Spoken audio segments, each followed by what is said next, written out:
kush do ta marrë përgjegjësinë për zgjedhjet e tjera që mundën me kanë pas 2 muajsh, domethënë pas 6 gushtit kur është dita që është caktuar mbledhja e konstitueve e kuvendit, kush do ta marrë përgjegjësinë? Që ky grup i 3 vetëve, ato marrin këta përgjegjësinë pastaj për rezultatin që mundën me pas LDK-ja në zgjedhjet e ardhshme nacionale?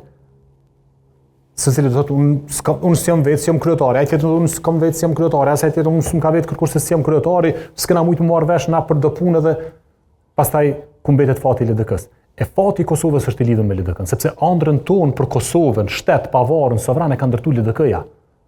Kur zhbohet LDK-ja rrezikon mu zhboh ëndra jon për shtetin, për Kosovën, për lirinë që njohim sot.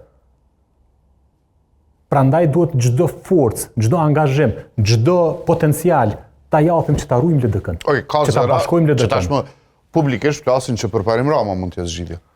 Unë po e them prap, nuk e kam dëgjuar zyrtarisht, nuk është një propozim zyrtar që të kemi në kuvend dhe po përparim Rama është kryetari i Prishtinës, ai mund të jetë kandidat, mund të jetë kryetari i LDK-s pa asnjë dallim, pa asnjë dyshim, por as përparim Rama, as Xhafer Tahiri, as Arben Ahmeti, as kërkush nuk do të pranoj me udhëheq LDK-n nëse LDK-ja krijon precedent që se keni rezultat që s'po na pëlqen një tretës delegatëve, po të shkarkojmë. Askush nuk do ta pranoj një LDK ta udhëheq kësaj soji, kur krijojnë na precedent që për ta udhëhequr kam përshtypjen që ka shumë bile. Po, bile ti e thash pe 355 delegatëve kam përshtypjen një 400 janë të gatshëm u kryetar. Se janë edhe disa jashtë. Unë po e them prap në përtej kështu pretendimeve që mundon i pasin dy vetë. Forcimi i LDK-s është sfida jonë më e madhe. E secilit antar të LDK-s.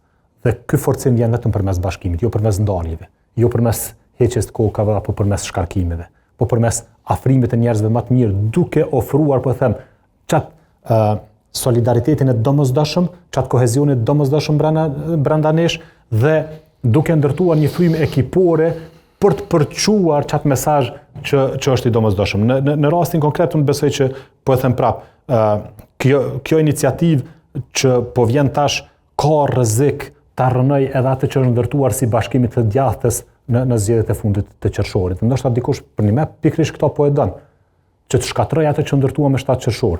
Me 7 qershor mos të harrojmë. Slogani i LDK-s ishte bashkoho. Secili prej neve kemi votuar atë slogan, kemi dalë për studio televizive me atë slogan dhe kemi argumentuar para qytetarëve të Kosovës që bashkimi i madh i të djathtës po ndodh. Dhe nuk duhet të harrojmë këtë mesazh që ja kemi dhënë qytetarëve të Kosovës, këtë amanet të bashkimit të madh.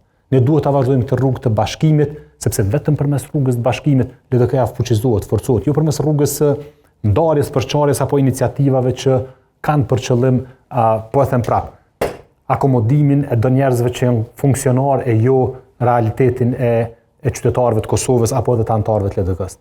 Edhe një herë po e them që kjo nuk është një kërkesë e antarësisë LDK-s.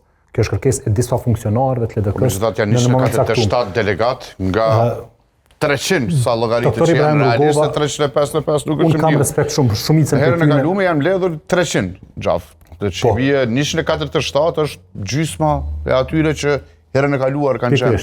Dhe prandaj po them që duke njohur shumicën prej tyre personalisht, me shumë prej tyre kam rrugtu në këto